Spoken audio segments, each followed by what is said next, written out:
Bienvenue dans la deuxième partie sur l'incertitude. Donc, dans la première partie, on avait vu c'est quoi les chiffres significatifs, comment calculer le résultat d'un calcul. Là, maintenant, on va regarder c'est quoi l'incertitude absolue, relative et tout ça. Pour commencer, allons-y avec une petite mise en situation.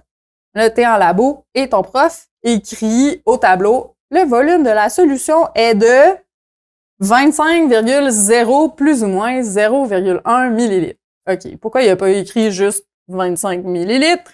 C'est à cause de l'incertitude. Mais là, c'est quoi ça, l'incertitude? Pourquoi on s'en occupe? Ben, on va commencer par...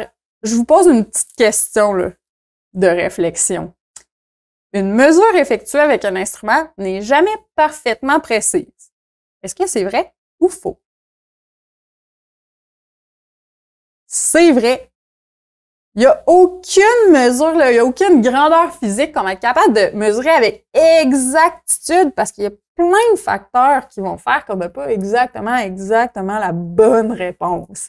C'est-à-dire, on peut avoir des erreurs liées à la méthode. Par exemple, si je chronomètre quelque chose un temps, là, ben ça se peut que j'aie une petite erreur là, avec mon temps de réaction, par exemple, ou à l'appareil utilisé. Donc, mon appareil ne me donne peut-être pas exactement la bonne réponse. Ou encore, ça peut être des variations naturelles de phénomènes physiques, par exemple la lumière, la température. Si je veux mesurer la longueur d'une tige de métal, s'il fait chaud, ma tige va se dilater légèrement, versus s'il fait froid, elle va être un peu moins dilatée. Donc, j'aurai jamais exactement la bonne valeur.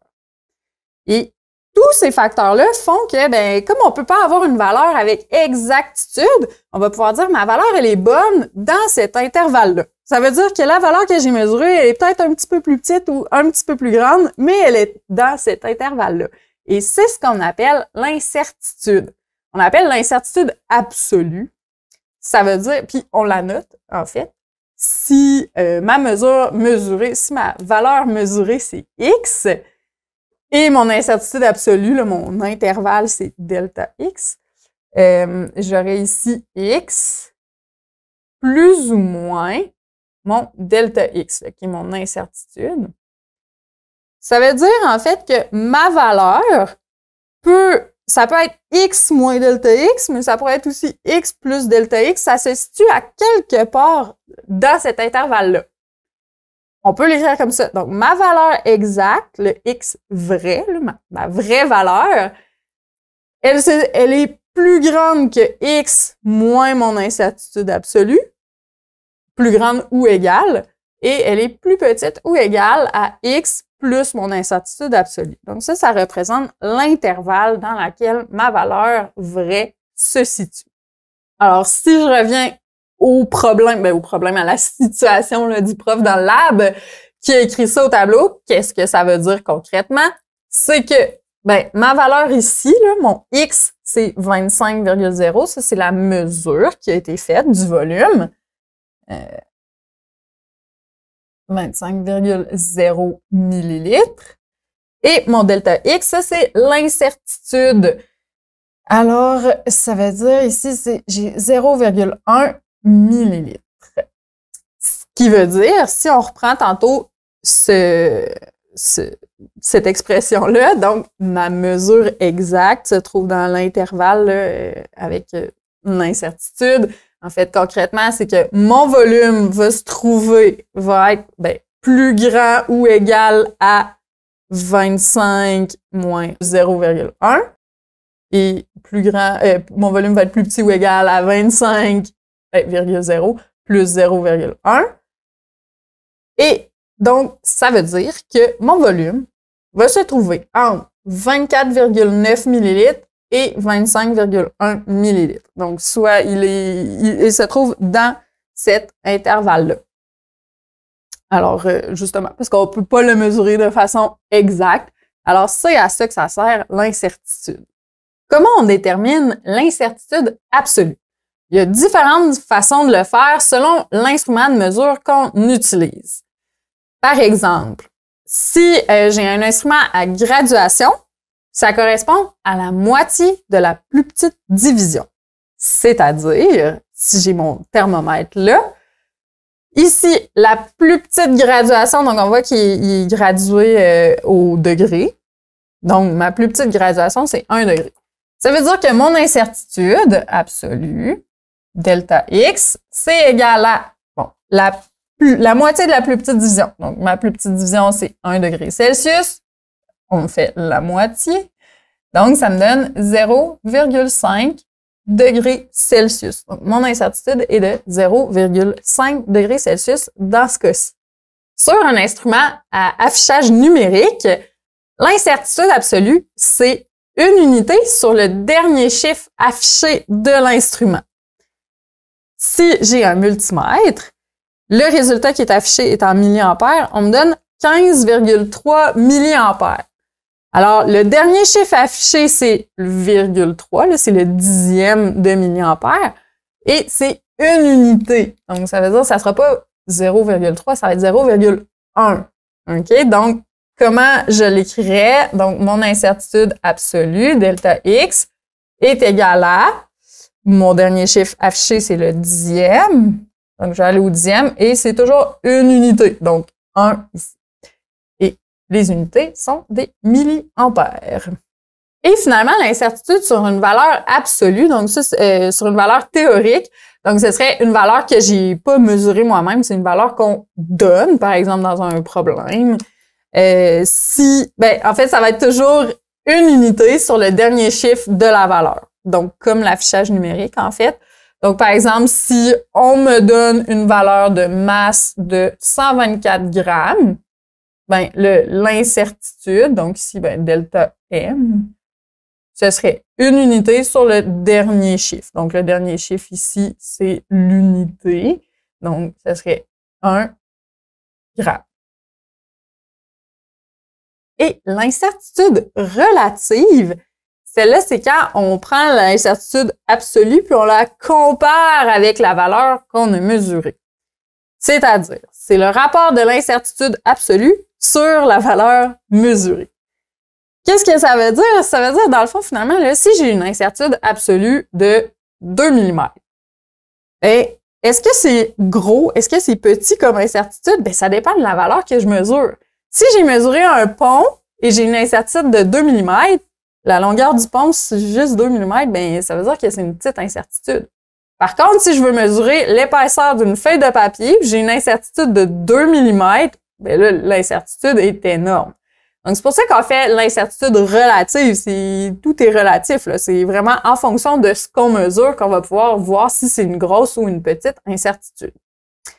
Et l'incertitude relative, on l'exprime en pourcentage, donc ça va être en pourcentage par rapport à la valeur qu'on a mesurée. Et comment on va l'écrire, tu sais, la formule de l'incertitude relative, comment on la calcule en fait, c'est qu'on va avoir donc notre incertitude absolue, c'est le rapport, donc incertitude absolue comme ça, sur la valeur mesurée.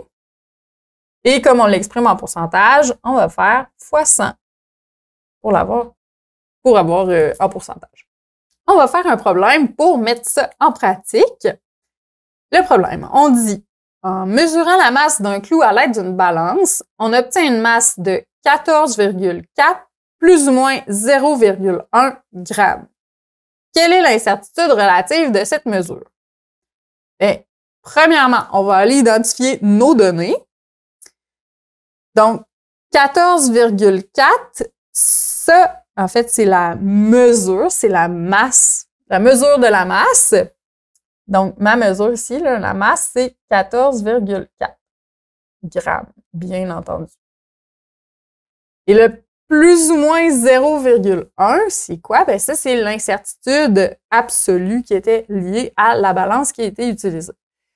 Donc, l'incertitude absolue, ici, c'est 0,1 g.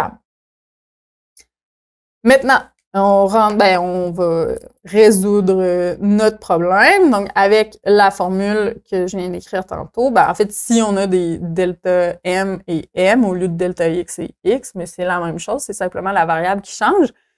Donc, l'incertitude relative, donc c'est l'incertitude absolue sur la mesure fois 100.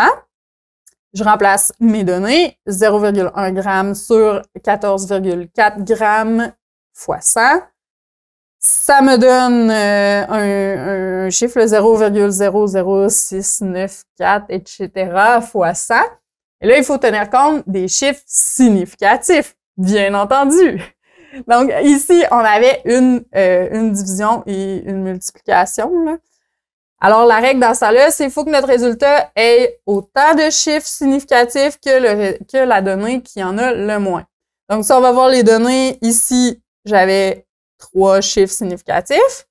Et ici, on se rappelle, le nombre de chiffres significatifs, ça va être le premier chiffre non nul à partir de la gauche et ceux après. Donc, si 0, c'est nul, on le compte pas. 1 et suivant, ben, les chiffres suivants. Il y en a rien. Donc, comme notre donnée la moins précise a un chiffre significatif, le résultat doit avoir un chiffre significatif aussi. C'est pourquoi ça me donne 0,7%. Donc, on a arrondi à la hausse, là, vu que le chiffre suivant le 6, c'était un 9. Alors voilà, l'incertitude relative de la mesure, c'est 0,7%. Et un autre problème, ici, on a mesuré la masse d'une boîte en métal à l'aide de 2 balances différentes. La première balance donne M1 égale 101 plus ou moins 5 grammes. La deuxième balance donne M2 égale 103 plus ou moins 6 grammes. Lequel des deux résultats est le plus précis? Et là, on a des incertitudes absolues sur des valeurs. Il va falloir qu'on calcule les incertitudes relatives pour vraiment être en mesure de comparer. On veut savoir l'incertitude absolue, finalement, elle est grande ou petite par rapport à sa mesure. Donc, pour faire les incertitudes relatives, ben, premièrement, on va écrire nos données. Alors, la balance 1, la mesure, sa masse, c'était 101.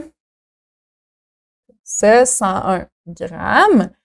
Et l'incertitude absolue sur cette mesure-là était de 5 grammes. Ici, la deuxième balance, sa mesure est de 103 grammes. Et son incertitude absolue est de 6 grammes. Donc, on va faire les calculs. Si on prend la balance 1 en premier, on a notre formule, l'incertitude relative.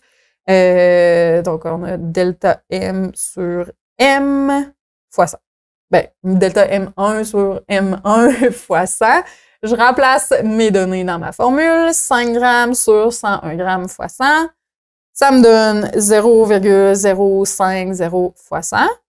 Et là, comme je veux tenir compte de mes chiffres significatifs, encore une fois, premièrement, ma donnée la moins précise, déjà, vu qu'on a une incertitude absolue dans nos données, c'est sûr que ça va toujours être un chiffre significatif parce qu'une incertitude absolue a toujours, par définition, un chiffre significatif. Donc, ça veut dire que nécessairement, notre résultat de l'incertitude relative va toujours avoir aussi un chiffre significatif. Donc, on simplifie la vie comme ça. Alors, notre résultat, on fait l'opération et on va garder un seul chiffre significatif. Alors ici, ça donne une incertitude relative de 5%. Ça veut dire que mon résultat est incertain à 5%. J'ai un intervalle de 5% que je sais que ma valeur est dans cet intervalle-là. Dans ma balance 2, même chose, je prends la formule, je remplace les valeurs dans la formule, ça donne 6 grammes sur 103 grammes fois 100.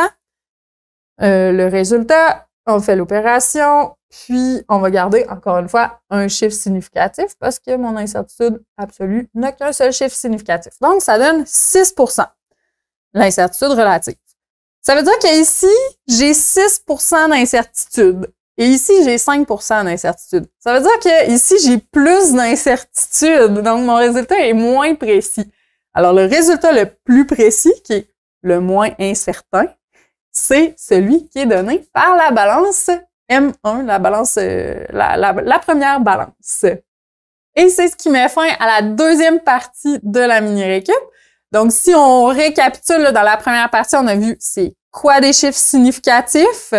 Après ça, on a vu combien de chiffres significatifs garder si on fait un calcul, donc que ce soit une addition, une soustraction ou une multiplication ou une division. Donc, on a vu les règles qui s'appliquaient à ça. Puis, on a vu donc comment déterminer l'incertitude absolue d'une mesure.